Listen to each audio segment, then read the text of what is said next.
Hello everyone, आज के video में मैं आपको ये जियो फोन का जो चार्जर है इसे मैं रिपेयर करके दिखाऊंगा। इसमें क्या प्रॉब्लम होने के कारण ये परेशानी हो जाती है और आपका चार्जर जो है वो सही से वर्क नहीं करता है। जैसे कि ये चार्जर देख रहे हैं, इसे मैं आपको पहले टेस्टिंग करके दिखाऊंगा। टेस्टिंग के लिए मैं एक सीरीज बोर्ड का यूज करूंगा, उससे ही यूज करके मैं इसे टेस्टिंग कर लेता हूँ। सीरीज लैम्प को रख लिया हूँ, ये सीरीज बल्ब है, इसमें मैं इसे इन कर देता हूँ।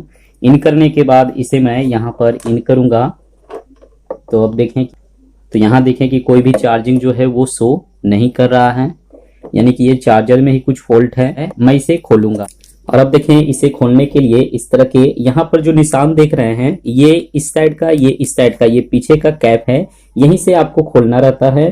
तो इस तरह से आप यहाँ पर कटिंग का निशान बनाए, इस तरह से ये कटिंग का निशान बनने के बाद ये यहाँ से बिल्कुल अच्छे से रिमूव हो जाएगा।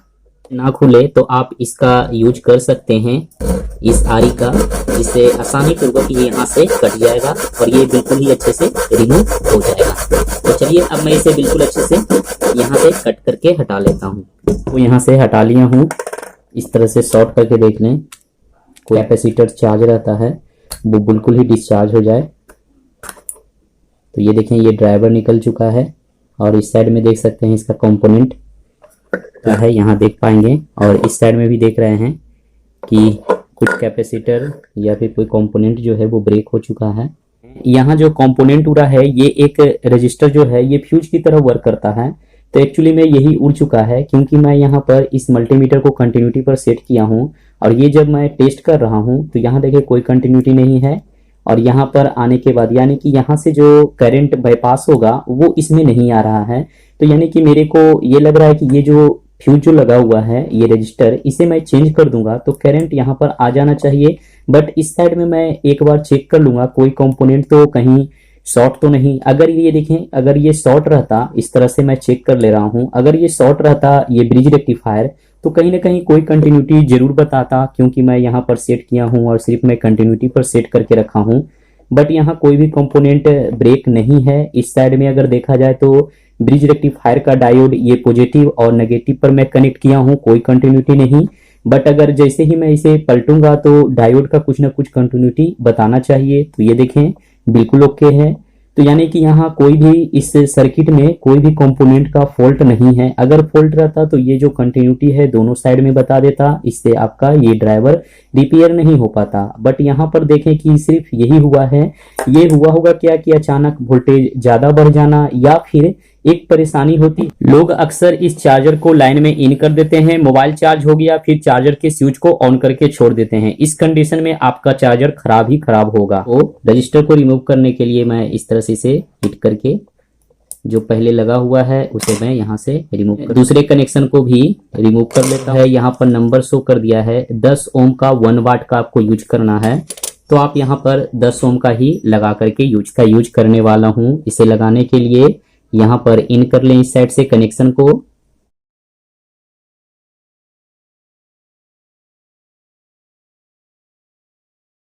यहाँ पर सोल्डर कर दूंगा। अब देखें यहाँ पर मैं इसे चेक कर लेता हूँ। ये रजिस्टर लगाने के बाद अब ये करंट बाईपास हो रहा है और यहाँ पर बिल्कुल ओके है। चलिए अब मैं इसे इसमें लगा के टेस्टिंग करके दिखाऊंगा। एक कारण और भी हो सकता है, ये जो देख रहे हैं कनेक्टर जिसमें लाइन और न्यूट्रल दोनों इसी में इन होता है, यहाँ देख सकते हैं कि ये काफी जंक लग चुका है इन सभी में। ये देखें, ये जंक लगना इसके कारण भी हो सकता है कि अगर इसमें अच्छे से टच ना हो तो स्पार्क होना, उसके कारण भी ये प्रॉब्लम हो सकती है। इसके जंक को रिमूव कर लूंगा सरेस पेपर की हेल्प से। और ये सरेस पेपर का एक कोना लें इस तरह से और इसके ऊपर, इसके इन साइड में, इसके ऊपर नहीं इसके इन साइड में ही इस तरह से घर्षण करें ताकि ये बिल्कुल ही क्लीन हो जाए। इनपुट वोल्टेज ये 100 वोल्ट से लेकर के 240 वोल्ट तक आप इसमें इनपुट देंगे। यहाँ जो है 50 से 60 इतना हर्ट्ज पर रहता है और ये 0.2 एम्पियर यानी कि एसी का जो है वो 0.2 एम्पियर लेगा।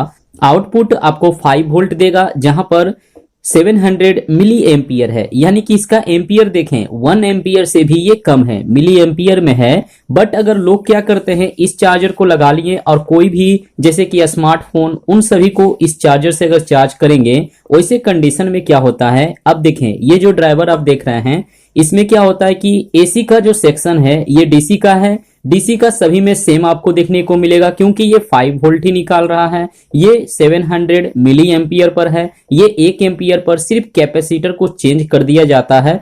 बट ये जो देखें, ये इंडक्टर ट्रांसफार्मर और इन दोनों कैपेसिटर और भी कुछ कंपोनेंट जो इस साइड में लगा हुआ है, यहाँ पर आईसी लगा हुआ है, microcontroller IC, bridge rectifier. इन सभी कंपोनेंट पर अगर आप कोई स्मार्टफोन 1 एम्पियर का या फिर 2 एम्पियर का लगाएंगे तो उस स्मार्टफोन को चार्ज करने के लिए इसे 1 एम्पियर बनाना पड़ता है के कारण यहाँ कोई ना कोई कंपोनेंट भी ब्रेक हो सकता है। तो ये सारे कंपोनेंट देख रहे हैं, वही कारण अगर ज्यादा लोड हुआ, अगर फ्यूज कमजोर रहा तो फ्यूज जो है वो ब्रेक हो जाता है।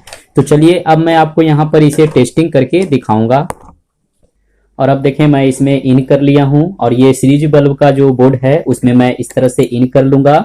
और अब मैं इसे मैं यहाँ पर सेलफोन में इन कर लेता हूं और ये देखें मैं इन कर लिया हूं इस तरह से। और यहाँ पर मैं अब स्विच को ऑन करता हूं, ये मैं स्विच को ऑन कर दिया और अब देख सकते हैं कि ये चार्जिंग ले चुका है।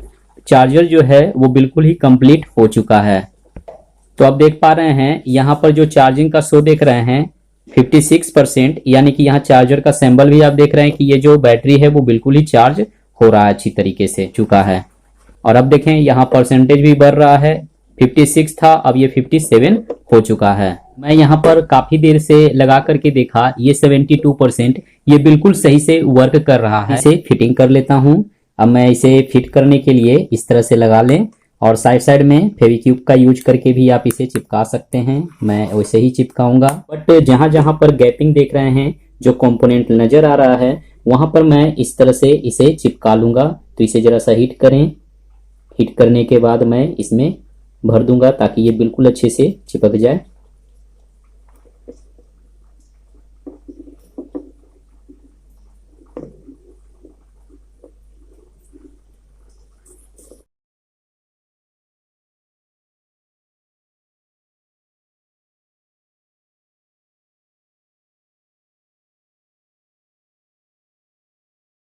से आप इसे चिपकाते जाएं, ये बिल्कुल इनसाइड में लॉक हो जाएगा।